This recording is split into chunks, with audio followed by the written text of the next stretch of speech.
Great. Welcome back, everyone, to this panel session, which is the wrap-up session for this morning's part of the conference, which will take us up to lunch. And super happy here and pleased to have such a high-powered panel session here with some great speakers.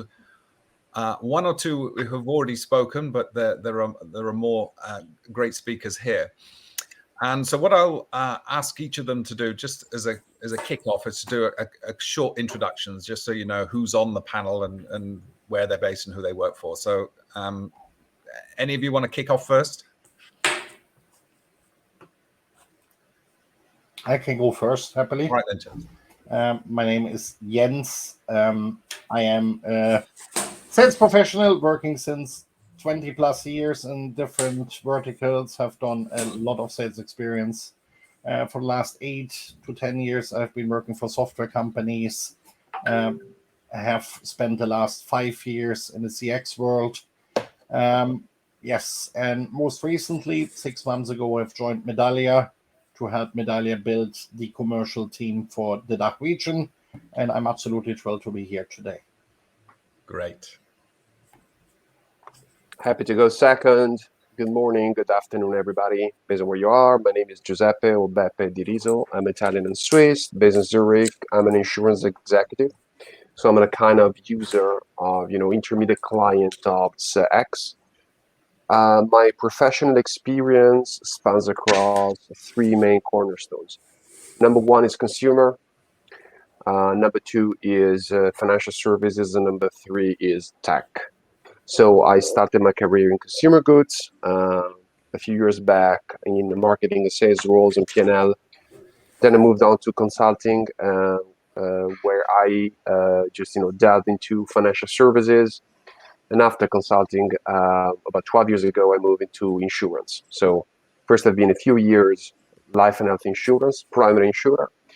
And over the last 4 years, I've been working for Swiss Re, currently the whole day global sales role. And the third, cornerstone is tech. Actually, especially the last couple of years, I've been working a lot with, startups and tech companies in both my, corporate capacity, but also as, mentor and angel investor. Delighted to be here and look forward to a great conversation. Great. Then I'm also happy to continue. My name is Koray. I am the Senior CX Manager for Vontobel, heading our CX team and overseeing our CX activities across 2 years now with Vontobel. Before that, I was a dedicated brand and CX consultant. So it's, for me, also very interesting to see how to implement CX strategies and tactics in an organizational environment. And my biggest superpower in terms of CX is the implementation, and the same goes for my passion for CX. And the biggest drawback, and also for this panel discussion, I'm really delighted to see, and I'm also very delighted to get the opinion of the audience. I could also listen to some of the other keynotes and realize that a lot of us CX professionals work in feedback management, which is very, very interesting, and also very interesting to see how we can evolve from feedback management also to a very strategic unit, optimizing touch points, journeys, and evolve from the feedback collector. So this is something I would like to bring into this panel discussion, and looking forward to a great chat with you. Great. I think that just leaves me, I believe. So my name's Hallett. The keen eye of those will see that my profile photo is minus the beard, and COVID has now brought out this flourishing forest on my face, which I'm trying desperately to maintain. When not maintaining the beard, my official role is EMEA Sales Director for ujet.cx. It's been really interesting actually to listen more from a lot of the speakers today. Some are very common themes that we've heard before, and others are really getting the mind whirring, and it's interesting to see that it's not just small companies that are experiencing the difficulties that some of the much larger companies are experiencing as well, and really accelerating some of the transitions and digital transformation that we're having to take ourselves through, both during and now post-COVID, well, touch wood, hopefully post-COVID. Happy to be involved in the conversation, and would really love to share some of my expertise and knowledge that I've gained from being sort of on the front line, so to speak, as we've gone through the pandemic of various customers and prospects of ours, really sort of waving. I'm not sure whether it would be white flags of giving up or red flags of danger, maybe a mix of both, but really crying out for some help and seeing what we've heard on the front line. Cool, thanks very much. And as everyone can see, we've got a wealth of experience on this panel, so I'm really looking forward to this conversation. I thought we'd start off quite sort of big and wide, and then we can explore the landscape, and then we can sort of take some of the ideas that come out of this broader landscape and perhaps go a little deeper on them. But if I start off bigger, the big picture. So we've heard through this morning's presentations that COVID has not only shaken the world, but also shaken the foundations of many businesses, and also in doing that sort of shaken up the approach and the thinking around how we support our customers. So we've heard a lot about rebalancing across different channels. We've heard about the need to go deeper to support customers through this change. We've heard about the importance of having a vision, the importance of initiatives that tie to the vision. We've explored things like measurement and employee engagement. So, one of the things that strikes me is that customer experience, or what sits inside the world of customer experience, seems quite large. In some ways, it's almost the future strategy of the company is based on how well we can understand our customers and meet their needs, which is requiring us to think more holistically and think in a much more coordinated way across touch points, journeys, silos, channels, products, to organize and orchestrate what we do within organizations in service of that greater vision. Now, in the midst of all that, the organizations are sort of trying to figure out, where do we go next? Do we go back to what we were doing before? Have we learned through COVID some important insights that can take our business forward in a new direction? And what is the role of customer experience in that? Layered on top of this, we've got all this new technology coming along, chatbots and machine learning and AI, so that there's that kind of new set of technologies to ingest and process and put to good work in support of what we're doing. So if we look more broadly, there's what are we doing? How do we do it? What are the tools and techniques that we can bring to bear? How do we measure and account for how well we're doing? And how do we get the entire organization to support us on this journey? There's a lot in that landscape. So I just wondered whether we could just go around and get your individual perspectives and what you see as some of the, if you like, the most important opportunities and challenges in the next year or two that we as CX experts need to get on top of, or need support in developing further in this sort of important moment in history. So they are big question for you. I don't know who wants to sort of grab the baton and run with it first. Yeah, I'm happy to go first on that one, Andrew, for you.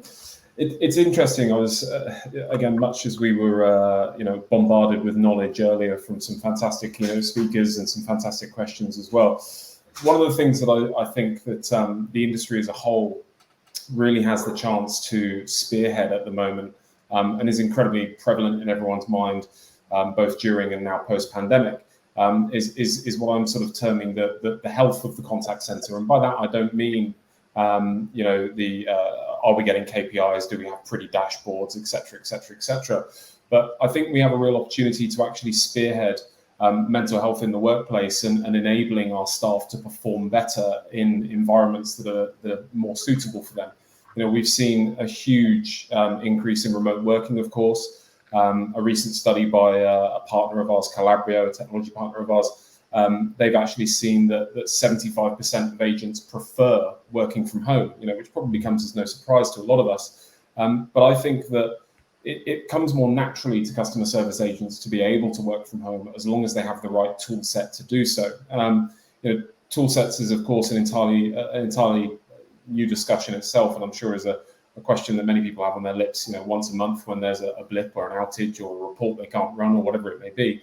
But personally, I think that CX really has the opportunity to spearhead the conversation around mental health at the moment, and actually enable the rest of the organization to understand that not only is remote working a healthy thing, but that it can actually, improve the drive, the desire, the performance of your teams without perhaps having to invest, in the latest tools, the latest widgets, and the latest KPIs, etc. So I think that's something that we can really champion and move forward with at the moment. Thank you, Ash. I happy to go second. Giuseppe. Yeah. So let me give you a bit of a perspective, specifically on the life and health insurance industry, which is a bit of a sometimes complicated industry. I think each of us is pretty familiar with the experience of purchasing a life insurance product, be it retirement, savings, or life. What happens if something bad is going to happen to me, who's going to take care of my children, my wife, my family, and so on and so forth.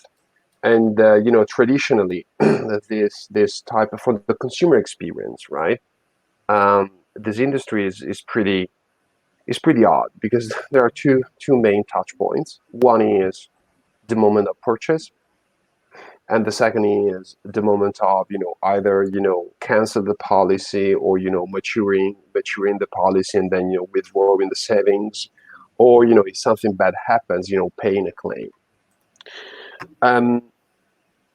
If I compare this industry with the other industries I've been working on before, or even some of the digital tech retailers, some of the deep tech, I mean, it's definitely on the other side of the spectrum in terms of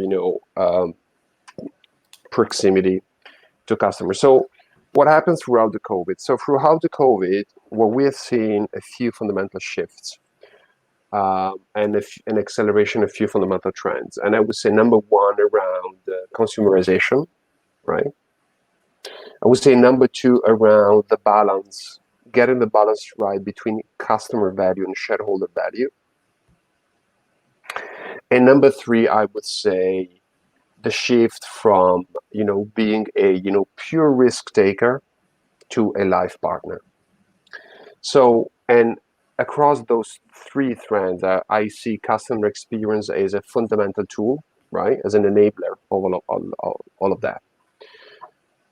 If you think about consumerization, is the products of life insurance per se are very complex. The consumer is evolving, and we actually have seen throughout the COVID that new sales through digital or remote channels are really grown big time. I can give a couple of examples. I think in jurisdictions like Singapore or Hong Kong, we went from below 5% to 20% sales of digital products, right? Which is, to do that means that one has to really map the customer journey, understand the key touch points, and how to talk to the right customer at the right moment in time. So this is just one example, but beyond that, there is a general evolution of the industry, they're shifting from a product, a risk cover, to a solution, which is a combination of three things: the cover, the experience, right? Purchase experience, claims experience, contact experience, attach points, and ancillary services. We've also seen that many insurers are shifting from pure risk cover to prevention, and this ties up with what we just discussed about health and wellness, right? So think about AXA. AXA has been saying over the last few years, from payer to partner, or Generali says, we want to be life partner to our consumers. So being a true partner really means, understanding the needs, understanding the pain points, understanding the journey, being capable of doing a micro segmentation, interact in meaningful ways at the right time, in the right ways. In terms of tools and techniques, just to finish up, what I see is basically a combination of few things. So number one, there is a consumer who is evolving, is becoming more and more familiar with digital, interactions, especially after COVID. Even people who, before COVID would have never ever wanted to touch, to be on a digital journey, now they want to, right? The second thing is the abundance of data, right? So through access to more data and analytics, we get better insights, which basically allows us to, micro segment and micro target specific consumer segments, and deliver personalized experience and personalized products and solutions. Yeah, I would say this is pretty much what we're seeing. And the third one is about behavioral science. So in the context of customer experience, being capable of talking at the right time, in the right way, the right people, it's actually an enhancement of the customer experience. Thank you, Giuseppe. That's very, very, very thorough. I think a lot to chew on what you've just said there. Koray, do you want to? Yeah, I would love to continue. And also, we got a question from the audience from Caroline. I would also combine it with it. She's asking whether customer experience is a culture or imposed to a tool. What I see or I witnessed during the last years is basically, again, a new wave of new CX trends. And one of them is definitely the client or customer 360 view, right? It's like the addiction to create a holistic view, a seamless view, and also combining several data points with each other to create a very sort of understanding of the customer. However, I also witness and also see in different companies, also within our industry, a very big complexity in really bringing together client sources from different teams. Also, I think like overall you have 11 sources, like, as an average, 11 sources of customer data within your company, even a lot of tools. And to me, and this is why I really appreciate the question of Caroline, it's also to really evaluate before the maturity level of the organization and also the perception before introducing 360 programs, so to speak, because the culture is indeed very, very important. And some of the data tools such as Salesforce or a very solid CRM, which is crucial, is in my opinion, not just a tool, it's also a very, very big part of the culture to really track customer preferences, work with them on a daily basis. So my biggest concern is just in terms of the future, it's going more and more into data-driven customer experience, where we also forget a little bit the fix the basics, right? Especially in my industry. I really enjoyed Giuseppe's point of view, where he was referring to in the insurance industry, you have two key touch points, right? You select the insurer and then you are signing it. And then you could probably have a period where you have no touch points at all, which is totally fine, right? So to me, it's really understanding what are the critical moments and also what kind of data do you really need in order to design or also to prevent a situation. I'll give you an example, which is, in my opinion, very, very crucial. We have a lot of initiatives going on with data, with AI, but the most important thing for our clients right now is if you have an underperformance, right, to really track those underperformances, call the client, being very fast and paced, and explain it to them in a very, very empathic way. So in my opinion, we have to be a little bit careful with, again, a new wave of buzzwords like 360, and McKinsey was, I think, launching an article about the future of CX, which is completely predictive, right? And I witness a lot of colleagues of mine who are like, hey, Koray, I need now to launch a predictive set churn, AI-driven. And that's a little bit the risk that I see. So we really shouldn't forget what our key job is of course, being our customer's advocate, but also being a realistic change agent within our organization, which is, and coming back to Caroline's question, really pushing the culture forward, but not forget what are the basics that need to be flawlessly in order to move on.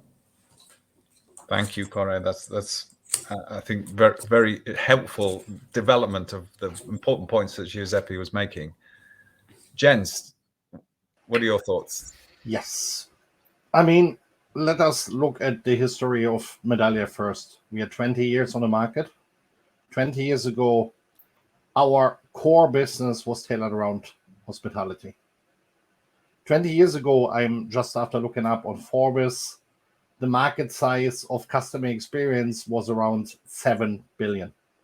the majority was actually in call centers, because that was the people calling people, and that was all what really was there. And if you think how that has transformed over time, it's unbelievable. We are speaking next year, the expectation is that we will cross 641 billion US dollars in revenue size when it comes to customer experience.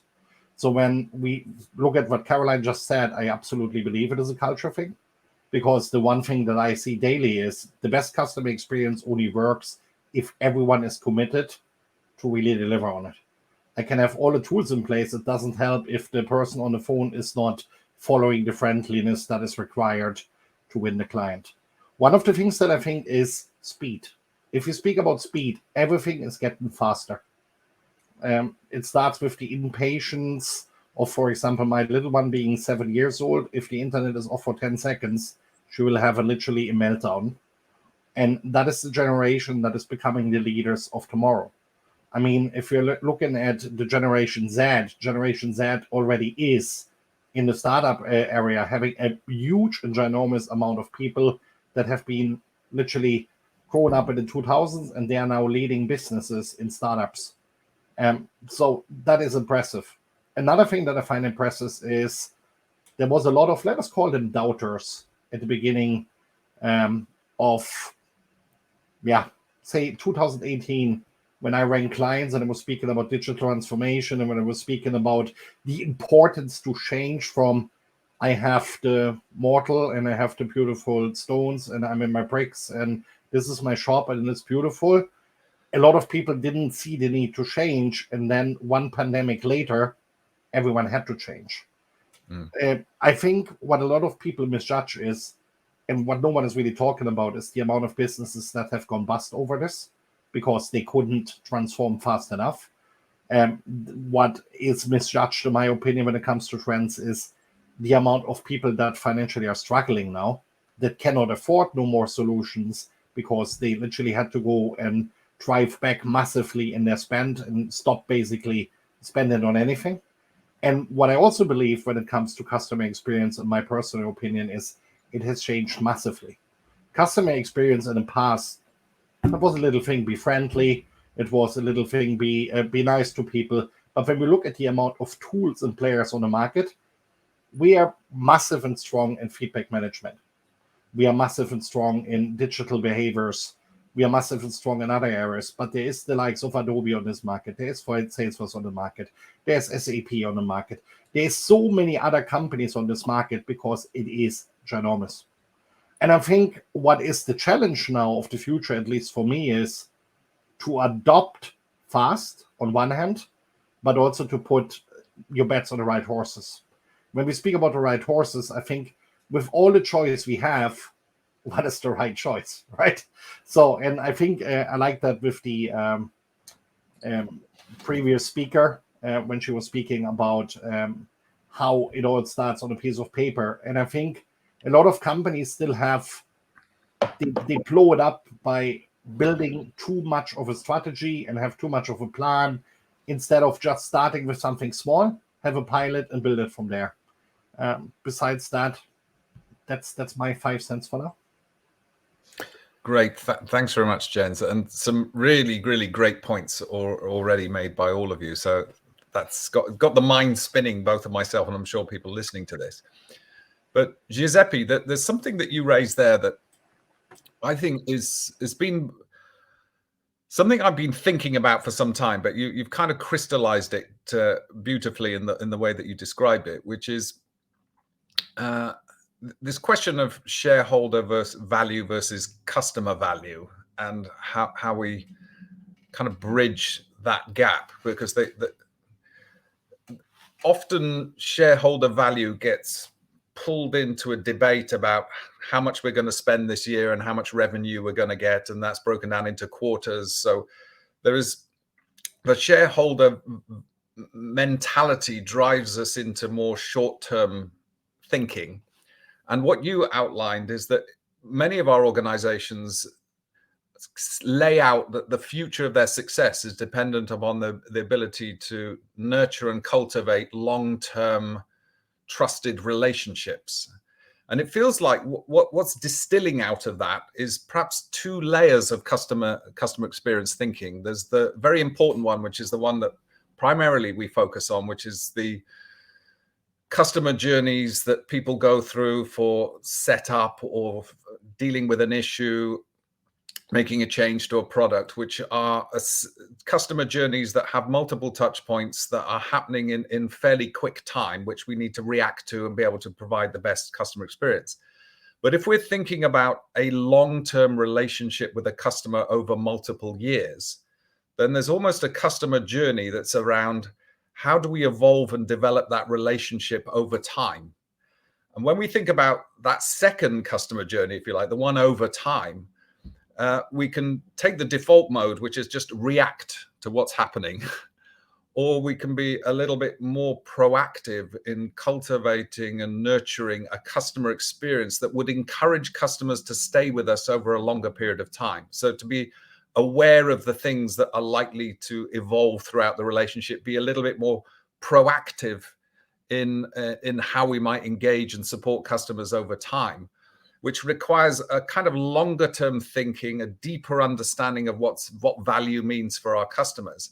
And I just wonder how whether is that way of thinking important, and B, how might we encourage our organization to think in terms that honor often the strategy that's laid out as important to the company, but is often hijacked because of short-term thinking that collapses us back into reactive cost management ways of thinking about supporting customer experience. I hope that's clear. Yeah, it is, Giuseppe, because that might well resonate more with you. Yeah, so I got providing my views on the life insurance industry. To your question number one, it's important. So is it the right framing? Yes. Are there ways to encourage organization to undertake change? Yes, there are, and it has to do with MBOs and culture. Now let me try to give a bit more of substance to it.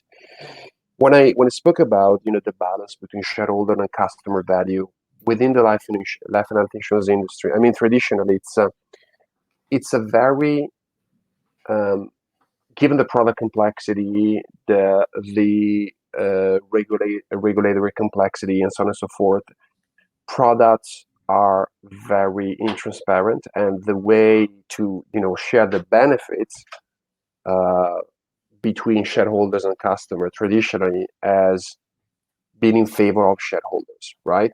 And if you think about it, insurance is the whole point about insurance is having there is an element of solidarity, right? So which I think is very important. Over time, what we have seen, and especially exacerbated post-COVID, is that if there is not enough understanding of the consumer and not enough rebalancing between shareholder and consumer value, in the long term, the industry is dead. So, as you say, in the short term is about tools like understanding journey, touch points, and have the right data, the right tech, and the right intelligence, understanding to put all this wealth of knowledge and insights into action. Right, is what I said before about the industry is evolving, from cover to a pure risk cover to being a partner and trying to preempt certain things and so on and so forth. I think in the long term, the one framework which can drive the whole conversation is life cycle. So let's be pragmatic.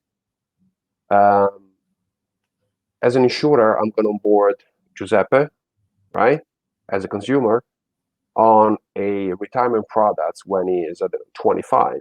At the age of 25, he's not married. He just started to work.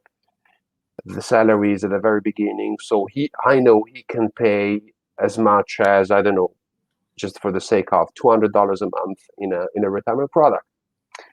But over time, I know that 5 years later, if I have the data and if I have the touch point, He's going to have a salary which is probably ×2, ×3. He just got married and he has different needs. And 5 years later, he's going to have the children. And 5 years later, he's going to have another need. So nurturing this long-term relationship along, longer-term touch points actually can give us a number of insights to, have a meaningful dialogue with Giuseppe, prevent certain, things such as, I'm going to cancel a product because I don't even know, I even forgot that I had that product. I don't even perceive that I have that need, right? Or, selling other products and solutions that could be relevant at that point in time for the future. I give you one number. In this industry, on average, any player has a so-called product density, a number of products per customer between, 1.3 and 1.5. Nothing. Compare that with Apple. What is the average product density of Apple? 5, 6, 7, I don't know, easily, right? And if we count on top also some services, probably we're going to get to 10.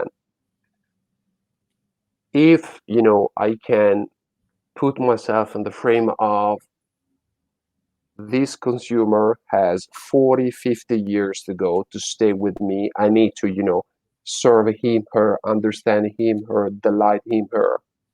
We're going to be in a completely different, dimension. And, at the end of the day, what is good for the consumer comes back to me in terms of loyalty, lower cancellations, and higher product density.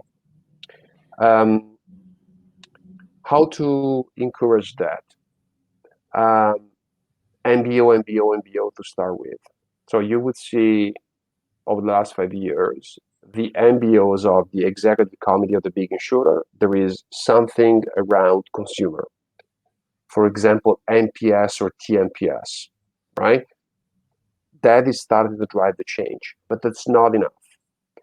I think the second component is making sure that in an industry which is fundamentally still hyper-technical and hyper-siloed and still, very far away from the simple things of, talking to a customer, understanding the need and engaging the customer, is bringing in new, fresh blood. So we need to bring in the likes of, Koray or Jens, people who do not come from this industry, but they have this functional expertise across the industry of consumer, to trigger a change. But it is going to take time. Yeah. Oh, well, if anyone else has got any thoughts, while someone's deciding who to go first, I'd just say some interesting examples of business trying to think differently about the nature of their relationship. That I'll just give a couple of examples. So I know in banking, Monzo is one of the startup banks, are doing some really interesting things of what's important to people in managing their money, and started to bring in features that can help them stop their gambling habits and help them reclaim when they've overpaid or forgot to tap out on London Underground, it will automatically credit that for you. So that looking at ways to help the customers beyond just the normal service that would normally be expected. You've got Vitality Health Insurance who are saying it's not just about insuring you for your health costs, but we can help you keep well, and if we'll give you an Apple Watch if you go to the gym. And so developing and nurturing the basis or strengthening the relationship and embedding that into something that the customer values in their life shows that there's a way of thinking about a long-term customer journey through the life cycle of their relationship that isn't just about the here and now. It's about deepening, extending, and nurturing and cultivating a more valuable relationship. So there's some interesting examples appearing that I think pointed in that direction. So Koray, you've come off mute. So yeah, because I was really enjoyed listening to Giuseppe's like examples. I really like the MBO example. However, I was introducing also my point of view concerning the NPS scores, right? Like this is an idea come up from Bain years ago, and the only risk that I see, it's definitely a very important key metric which you can also put into an MBO. However, it will also push the executives only looking at the score. Even when I see how NPS scores are presented on group level, they do not show the evidence, right? And my biggest concern is, what do you do with mediocrity? So you have, let's say, 75% of a CSAT, an NPS score of 20, which is an okay result. So what? So what is the consequence of it? What is the evidence behind it?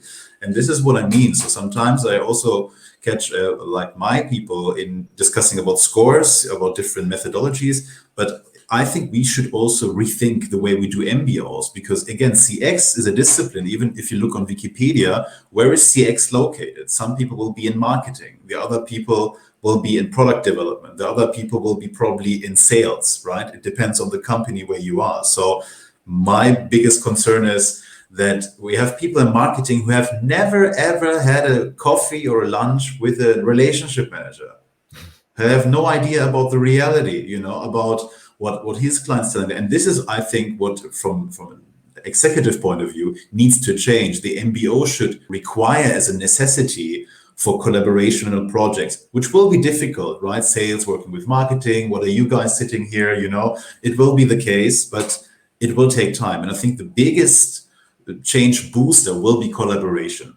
Will be probably also forced collaboration, like, guys, make a project, and it will take time, but you will understand the reality, you will understand the language, and you will, most importantly, being able to provide added value. And from there, I think there will be another project coming up, another collaboration, but that's, in my opinion, the only way to really reduce the silo, because even if catching the KPIs or gathering the client feedback would be marketing, you still need to translate the data, right? You still need to understand what does it mean, from a relationship point of view. So my idea is, I really like the example from Giuseppe, and also again, I think for the insurance company, or insurance industry is also the same. Like there will be change, right? There will be very sexy fintechs coming up. I think it's the same for our industry, also for the insurance. But like very well-respected big players really need to be, I agree also with Jens, need to be fast, right? We need to react fast, but in some extent also be reachable and also talk to the client in a way that he or she understands what the benefits are of a big player, right? Like how the risk is developed, for instance. But most importantly, I think we really need to rethink the way we are measuring success of CX, right? Whether it's just the score, because I think it will not be not really sustainable. So in my opinion, it's really the collaboration between different departments or divisions on an organizational basis. Yeah, I'd like to add to that, actually. I think you make some great points there. And I was just thinking through my own recent experiences of being on the end user side of customer service, and how much it differs when organizations do or do not speak to each other in between departments. And it's really quite telling. And I thought I'd share an interesting example, actually. I'm sure many of you recently have jumped on the sort of bandwagon of all these different on-demand grocery delivery services, be it Gorillas, be it Get It or Jiffy or whoever else it may be. And I had a really quite unexpected experience with them. I think we immediately believe that experts in customer service are, at the end of the web chat, at the end of the phone, et cetera, et cetera, et cetera. Whereas in fact, we can create many more experts in customer service right across our organization, just as you were alluding to there.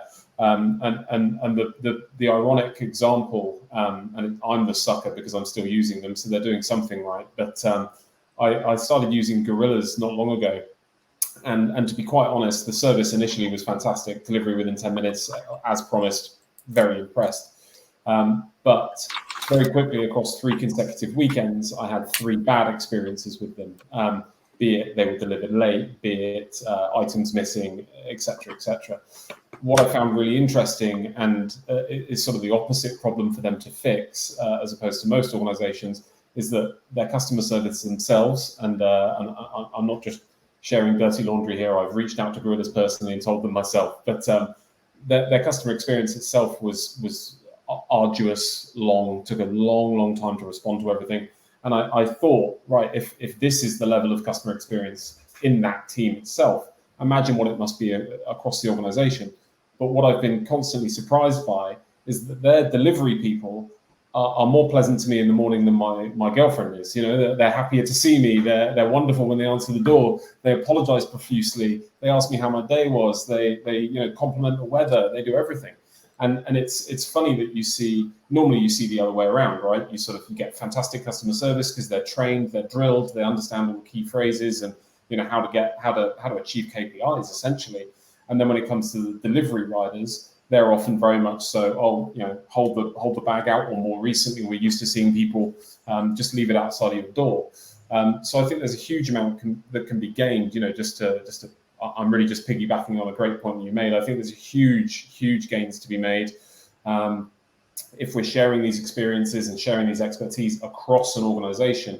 Be that mandatory, as I see a couple of people are commenting here, be it mandatory that sales has to do it with customer service or relationship manager with channel or whatever it may be. I think there's huge amounts to be gained. And furthermore, I think to Caroline's point earlier, absolutely, customer experience is a culture as opposed to a tool. And this is the way that we need to be enforcing change. The final point that I'll make is that, I constantly, in fact, they're probably sick of it, but I constantly make it clear to my team that regardless of the technology, regardless of the customer service, regardless of the price, regardless of anything like that, the first thing people buy is other people, So if you see people using a brand, you also want to buy that brand. If you have a great delivery person, as I have with Gorillas, sure, the service has been patchy at best, but I keep buying it because I enjoy the experience when I meet these people. So people buy people, and I think that's a great point that Caroline has made there, that customer experience is a culture as opposed to a tool, and making sure that our entire organization is aware of that and can carry that message forward is far more powerful than any tool or any KPI or any experience you can bring on. I've often talked about it in just to pick up on your point, Ash, that if you strip away all the systems and tools and screens and processes and just take everything away, what you've got is people coming together to serve other people. And then we layer all the processes and tools and products on top of that. But it is essentially a people business, and being able to serve other people and those people being served feel like they're being served well is the key to a good customer experience. So the human side, I think we should never forget that lies at the heart of this. But Jens, have you got some yes, thoughts? A couple of interesting ones, because firstly, it is nice to listen to other people working in the same industry with a different industry background, maybe. So I loved Giuseppe's thoughts. I loved how Koray spoke about the financial industry, because I think that is a very hot industry at the moment, at least from my perspective. If I'm looking at the DACH market, we had just there the Trade Republic getting 950 million in funding. We had VFox in the insurance area getting 650 million funding. Overall, financial services in Germany got 5 billion in funding in the first half of the year. So if we just think about that for a second, that is more funding than in the last 10 years I have seen in finance overall. The rounds get bigger. We get out of a sudden US-sized fundings for companies that have innovative ideas, which goes back to yourself, Andrew, when you said, I like, basically, if we're going back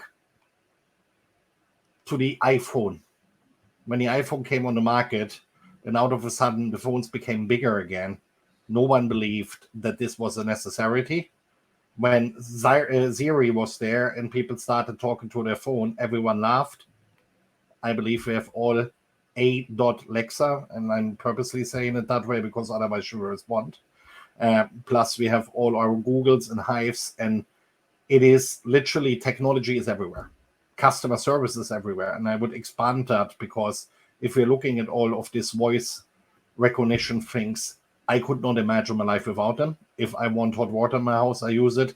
And going back to the point of how things change, I think if you're looking at customer feedback, that was originally the first idea, and we wanted direct feedback. But as a matter of fact, the voice of the customer is everywhere now. And when we speak about where everywhere, it's in social media. People go on YouTube, they go on Reddit, they go on Trustpilot, they go on Facebook, they go on the app stores, and they make commonly known how they feel about something. So it's not good enough, or no longer good enough, just to look at one point. It is literally a whole different game. And I also believe the one and only way to do customer experience right is having a 360-degree view. When I'm speaking about the 360-degree view, for me, why do I say that? If a customer tells me in a survey, for example, everything is wonderful, but 10 minutes later he has a bad experience and I don't know of it, I will not be able to close the loop, right? I will not be able to call that person. So for that reason, for me, it's important to enrich the data with text analytics, think about speech analytics. And if we think how far that has developed, again, I can speak from Medallia, we have now 85% accuracy when it comes to a full-blown conversation, where we can literally translate this into a meaningful text, a meaningful conversation, and can take out the sentiments where we say, this is positive, this is negative, and bring that again to the same client to then really understand what does Ash do with Gorilla, for example. Because as Ash rightly said, right, there's one way of going onto the app and complaining, but not everyone does because Ash is happy with the driver, right? That's why I believe if things are done rightly, the driver should give feedback as well and should be able to say Ash had a bad experience, and that again should go into the experience as well. So I think, at least that's my belief, customer experience is now everywhere. In the past, it started when I went to the shop, and when I went out of it, it's done. What is also interesting is businesses grow in areas where I never believed that it would become a thing. Gorilla, 250 million founding. Why? Because they had that amazing idea that people don't like to go to the shop for 5 items, and they now deliver it to the house in 10 minutes. Even if it is 30, let us think about that for a second. How great is that idea? And I think all of this customer experience is all about great ideas, but for me, even more importantly, it's about the technology that helps to maintain the high level that increasingly will get higher for every single client, because we have one shot. That's my personal belief. Whenever I present to a client, I have one shot to blow them away. I will not get a second chance. So let's say if I failed, I would be rather happy to get some feedback, how I can get better for future clients, or how I can turn things back. So, as the chair, I'll use my prerogative to throw out something that I see as one of the big challenges, just to see what you guys think about it. So, Jens, I agree that if we can't see with clarity what's going on in more detail at the moment, then it gets harder to see what's working and what's not. And we do need that perspective, and data is going to help us on that. However, I think what data can give us is a view on what's happening now with the product or service experience that we've laid out. What it can't tell us is what we're not doing that the customer would value. The white space that we could be doing if we knew that that was valuable to customers. So I think one of the areas I've been looking at quite a lot in the last few years is this notion of how do we get to understand customer value more completely, looking beyond the product and service that we offer to get deeper into it. What is it that customers value? And I think one of the most powerful models I've seen for excavating that question is the one that put forward by Clayton Christensen, who unfortunately recently passed away as one of the gurus of innovation out of Harvard. And he made the point that customers don't buy a product or a service because they want the product or service. They buy or use the product or service because it helps them get a job done. So what is it the customer's trying to get done that causes them to want to buy a product or service? So if you focus on the job the customer's trying to get done, what context is it happening? How does it get triggered? Where does it start? Where does it end? What are the steps? If you interrogate and understand that, what that will reveal is how could you do that job perfectly? Then if you go back and look at your product and service, you can say, whoa, look at all the gaps that I've got, that I'm not actually able to do that job perfectly. Now I've got some precision-based inputs to think about how I can improve what I do. Or if I haven't got those capabilities, I can partner with someone else who can bring that to the table and we have a more powerful solution. But this customer value, jobs to be done, and then situating that in a deeper understanding of the human. It's not just the practical things, but how do they feel about it? What's the emotions? How do they want to be seen when they're using? There's a huge scope for opening up a richer, deeper understanding of what customer value is. And why is that important? It's because new technologies are coming along that allow startups to get a better grip on that question, to mobilize new technologies and new ways of doing things, to answer that question and do that job better than the incumbents. And we're in a time in history where new technology is evolving so quickly that if we don't understand that job to be done, and we don't understand what customer value is, and we don't mobilize the organization to fervently and obsessionally pursue that, then there's a risk we'll get stuck measuring our own products and services without understanding where the true value is and what's being missed that others will come and grab from under our noses. I just wondered whether that resonated with anyone on here, whether anyone's got any thoughts on that. No, this is, I highly appreciate your thoughts, Andrew, and also appreciate Jana's, I think she's also CX executive, what she's mentioning in the chat. It's definitely what you mentioned. What kind of customer experience does our company suit, right? And also to our brand. And there is a great article from HBR also outlining it, whether it is like frictionless CXs, right? And I think this is also the shift I witness in the financial industry.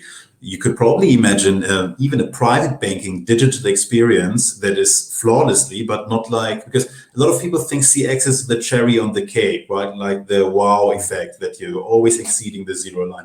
This has not necessarily always been the case. So to some extent, like I like also the gorillas example from Ash, but there's also in the B2B context, dozens of examples where they do not necessitate a wow moment, for instance. They want a solid, frictionless experience.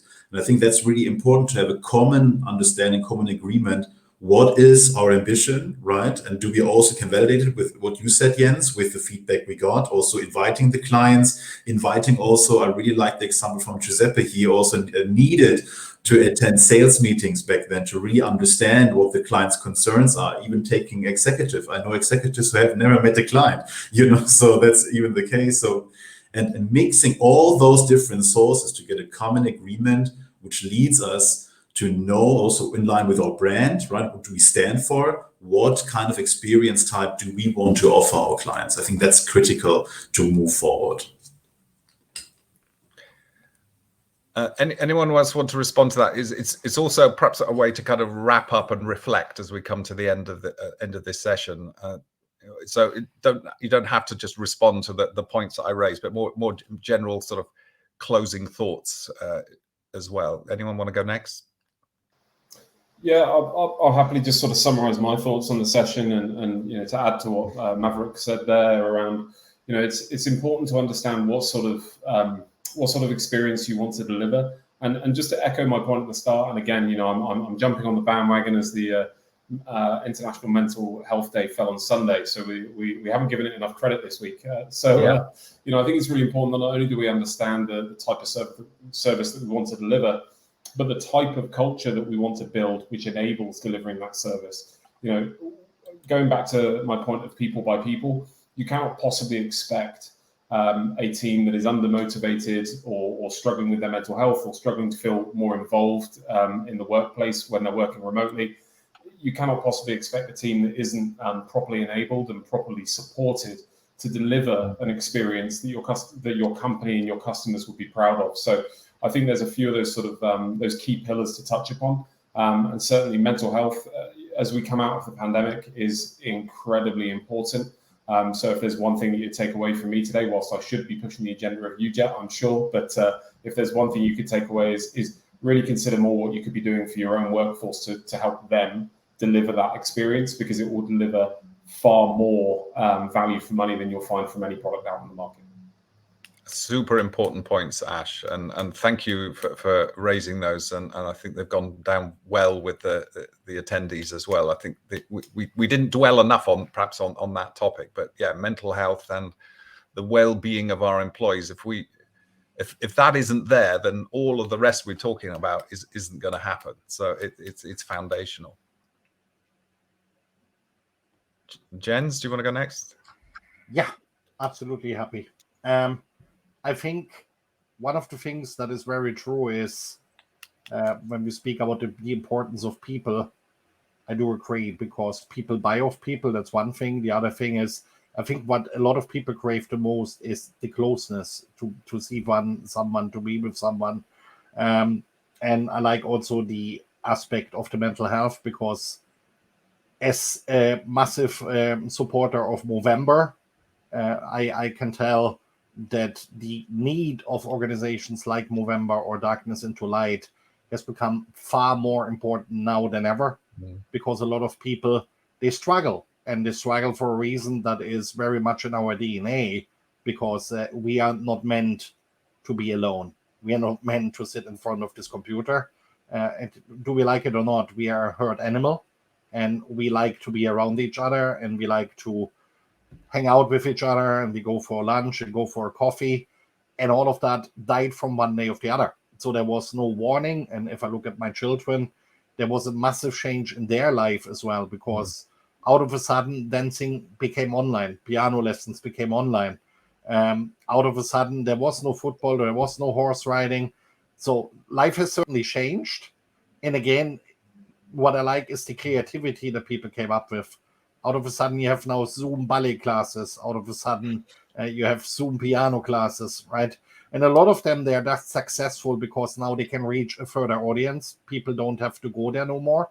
And I think that's really a nice thing, because some people have been limited because they didn't have a car and maybe couldn't drive out a child to certain events. Now they can play the piano. It can be done cheaper because the audience can become bigger. So there's a lot of things that is nice about it, but there's also this mental health aspect, which I really value dear personally. And I think we all need to do a better job in our day-to-day business.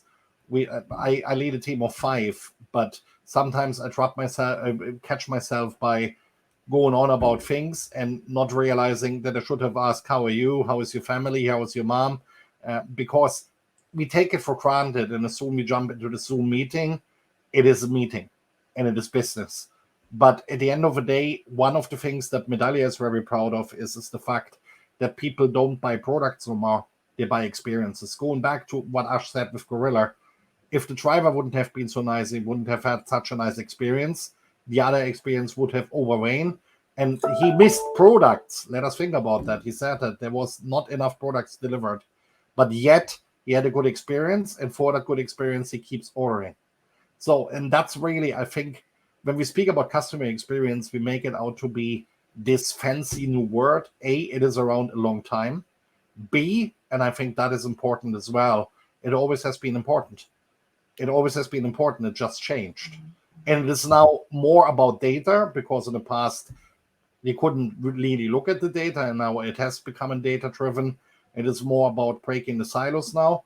And I think especially the aspect of machine learning and the aspect of artificial intelligence, it's, if we think about 2022, that's where I am the most excited, because I think the best customer experience is the one that comes up with the ideas for you, and that tells you, listen, I feel Andrew is gonna have a problem, call him, right?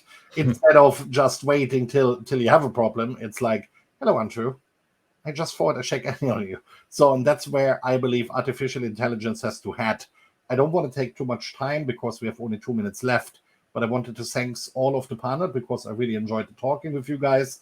I will make sure that you add all of you on LinkedIn, and I would highly recommend that for everyone in the session as well, because at the end of the day, we are all in this together, and it is a sport, right? Thank you so much, Jens. Really, really well said, and very much appreciated. Thank you. Giuseppe, do you want to have the final word that round us off before lunch? Yeah, happy to. I think it's all about consistency, right? We are in the midst of a after COVID AC world, and there is lots of space to undertake more and more cultural change through customer experience. I really wish we keep the momentum and increase the momentum, at least in my industry, which is still pretty behind others. But it's a general, I think we're on the right track, and I encourage everybody to be an advocate of this, right? It's a lot about culture, and culture is, in the daily behaviors. So if we can, propel and trigger some good behaviors and be at the forefront of this, I think it's going to be good, and sooner or later it's going to come. Thank you. Excellent. Thank you very much, Giuseppe. And Yeah, I think Jen said we're naturally herd animals, and I've certainly enjoyed being in this herd for the last hour, and hope everyone else as well. It's great to share these thoughts and experience. We're all on a journey together. There are no right answers, and reality is unfolding in front of us with new challenges and new opportunities. So these discussions are super important, both the rational thinking, but also the emotional thinking, because as many of you have said, we're ultimately we're talking about work and the human experience of work. We're talking about humanity, both in terms of the work that we do and the people that we serve. And so that blend of the human, the technology and the process and the strategy coming together, this is an eternal mix that we need to be constantly in dialogue and not forget any part of that as we move forward. So I'll wrap up this session. Thanks ever so much, gents. It's been an absolutely fascinating conversation, and I've learned a lot through it. And really, thank you once again for your time and for your wisdom and for your generosity in terms of what you've shared with us today. So let's wrap this up now. Let's take a well-deserved break for lunch, and we'll be back at 2 o'clock European time or 1 o'clock UK and Irish time. Thanks very much. See you in an hour. If people want to continue to network, there is a speed networking feature here, so it doesn't have to be closing the computer screen. You can network with others, which is a great way to kind of continue the dialogue and meet who else is here at this conference. So do take advantage of that. All right. Thanks ever so much, then. Goodbye. Thank you. Bye.